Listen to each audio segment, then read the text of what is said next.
ఏపీలో మొన్నటి ఎన్నికల తంతును చూస్తే ప్రజాస్వామ్యం కానరాలేదని ధనస్వామ్యమే కనిపించిందని అది కవి నన్నయ్య యూనివర్సిటీ మాజీ వీసీ ఆచార్య ముర్రు ముత్యాల నాయుడు స్పష్టం చేశారు. విజేఎఫ్ ప్రెస్ క్లబ్లో జరిగిన మీడియా సమావేశంలో మాట్లాడారు.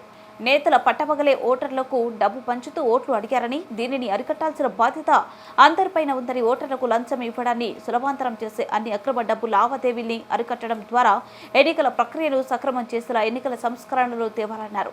ఈ మేరకు తాను ఇప్పటికే ప్రధాని మోదీ, రాష్ట్రపతి అన్ని రాజకీయ పార్టీల అధిష్టానాలకు లేఖలు రాశారన్నారు. ఓటన్నది రహస్యంగా ఉండాలని, మొన్నటి ఎన్నికల్లో ఒక్కో ఓటు కోసం 1500 పలికిందని ఆవేదన వ్యక్తం చేశారు.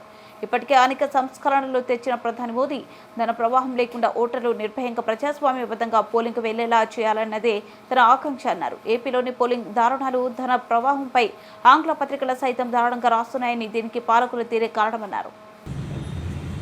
అయితే చూశాను ఆ ప్రక్రియ అంతా, ఎన్నికల ప్రక్రియ చూసిన తర్వాత జర్నలిస్ట్ మీ అందరితో కూడా ఒకసారి నా అభిప్రాయాన్ని పంచుకుంటే బాగుంటుందని అనిపించి ముందుగా ఏం చేశానంటే, ఇక ఆగలేక నిన్న మన గౌరవ ప్రధానమంత్రి గారికి, అదేవిధంగా మన గౌరవ రాష్ట్రపతి గారికి వారికి లెటర్స్ రాసి పంపించాను నిన్ననే.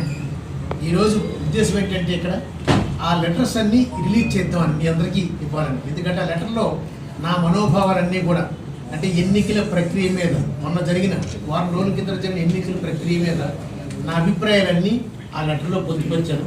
ఆ లెటర్స్ అన్ని కాపీస్ మీకు ఇవ్వాలని ఈరోజు పంపించాను. ఎందుకంటే ఓటుని అమ్ముకోవడం, కొనుక్కోవడం అనేది కొత్త కాదు భారతదేశంలో, ముఖ్యంగా దక్షిణ భారతదేశం. ఉత్తర భారతదేశంలో అంత ఎక్కువ లేదండి ఇప్పటికీ. దక్షిణ భారతదేశంలో ఓటుని అమ్ముకోవడం, కొనుక్కోవడం అనేది పెద్ద కొత్త కాదు, కానీ ఒక 2 దశాబ్దాలు చాలా ఎక్కువగానే ఉంది. అయినప్పటికీ మొన్న ఎన్నికల ప్రక్రియ, వారం రోజుల కింద జరిగిన ఎన్నికల ప్రక్రియ చూస్తే మాత్రం తారాస్థాయికి వెళ్ళింది, అంటే భయపడే స్థాయికి వెళ్ళిపోయింది. నేను చూసేవాడిని, మాది పల్లెటూరు కాబట్టి. ఇంతకుముందు ఎన్నికల్లో ఏం చేశారంటే, రాత్రి భోజనం చేసే టైం కంటే పల్లెటూరులో వేగం భోజనం చేస్తుంటారు. 8 గంటల నుంచి స్టార్ట్ చేశారు ఈ పంపకాలు. ఎన్నికల ముందు రోజు నైట్ ఈ డబ్బులే పంచుతుంటారు కొద్ది. బట్ ఎన్నికల ప్రక్రియ ఈ సంవత్సరం మాత్రం ఎంత విచిత్రం అంటే, డే లైట్లో పట్టపగలు 2 బైలే. కాకపోతే అతను చెప్పింది పాపం అబ్రాలింగం చెప్పింది బీవే బై. ఇప్పుడు చూస్తున్నది ఏంటంటే బియూఏ బై ద పీపుల్, అంటే ఓట్లు కొనండి. తర్వాత ఆఫ్ ద పీపుల్, అది ఓఎఫ్ కాదు, యాక్చువల్లీ ఓఎఫ్ ఆఫ్. కానీ ఇప్పుడు ఏమైపోయిందంటే ఓఎఫ్ఎఫ్. ఎన్నికలు అయ్యే వరకు, ఎన్నికలు అయిన తర్వాత ఆఫ్ ద పీపుల్, అంటే కట్ ఆఫ్, స్విచ్ ఆఫ్ అంటే చూసారా. అంటే ప్రజలకి మనకి ఏమీ సంబంధం లేదు, వాళ్ళు వేరు మనం వేరు అనే స్టేజ్కి వచ్చింది. ఇక మూడోది ఫర్ ద పీపుల్, అంటే ప్రజల కొరకు. ఆ ఫర్ కాస్త ఫర్గెట్ అయిపోయింది, ఫర్గెట్ ద పీపుల్. అంటే ఇప్పుడు ఏమైందంటే మీకు ఒక్క బై ద పీపులే ఉంది, బీవే బై ద పీపుల్, ప్రజల చేత. ఎందుకంటే అది ఉండాలి, అది ఉండకపోతే ప్రజాస్వామ్యం అనలేము. ప్రజాస్వామ్యం అని పిలవాలి కాబట్టి ప్రజల చేత ఓట్లు వేస్తున్నారు. కానీ ఆ ఓట్లు వాళ్ళకి ఇష్టం వచ్చేట్టు వేయట్లేదు. ఎలా వేస్తుంటే మనం పోలీసు ఓట్లు కొని వేస్తాం. అందువల్ల బై ది పీపుల్ ఉంది, ఇప్పుడు of the people, for the people లేదండి. ఆ రెండు ఇంకా భయంకరంగా ఇలా ఊరుకుంటే మనందరం కూడా, అంటే మనందరం అంటే ఉపాధ్యాయులు, జర్నలిస్టులు, వీళ్ళందరూ కూడా ఊరుకుంటే దీని పరిస్థితి మీకు చెప్తున్నాడు. 10 సంవత్సరాల్లో ప్రజాస్వామ్యం అనేది ఉండదండి, ఇంకేముండదు. అంటే ఏం చేస్తాం, డబ్బులు ఇచ్చేసి మీరు రావాల్సిన మీ ఇంటి దగ్గర వాటర్లో ఎందుకు రావడం వల్ల వాళ్ళ టైం వేస్ట్ కదా, వచ్చేసి వీలే వేసుకునే పరిస్థితి. అందుకని ఇది కొంచెం కంట్రోల్ చేయకపోతే మీలాంటిలందరూ కూడా, ఎందుకంటే మీరు అనుకుంటే జర్నలిస్ట్ అనుకుంటే తీసుకురాగలరు. అలాగే ఎందుకు నేను ప్రైమ్ మినిస్టర్ గారికి, రాష్ట్రపతి గారికి రాశానంటే, విధానపరంగా ఏ నిర్ణయాలు తీసుకున్నా వాళ్ళు తీసుకుంటారు కాబట్టి వాళ్ళకి రాశాను. నాకు నమ్మకం కూడా ఉంది నరేంద్ర మోదీ గారు అనుకుంటే, ఎందుకంటే ఆయన చాలా ధైర్యమైన నిర్ణయాలు తీసుకున్నారు కాబట్టి అటువంటి వ్యక్తి అనుకుంటే తప్పకుండా సాధించవచ్చని చెప్పి ఆశతో వారికి రాసి మీ ముందుకు ఎందుకు వచ్చానంటే, మీరు అనుకుంటే ఈ వార్త అనేది ఏంటంటే, ఈ మన ఆవేదన అంతా కూడా ప్రజాస్వామ్యం పేరుకే. ఆ తర్వాత ప్రజాస్వామ్యం ధనస్వామ్యం అయిపోయింది, మితస్వామ్యం. అంటే కొద్దిమంది చేతిలోనే ఉంది రూలింగ్ అంతా. ఏ పార్టీ అయినా, పార్టీలు ఖచ్చితంగా మాట్లాడుతున్నాం, ఏ పార్టీ.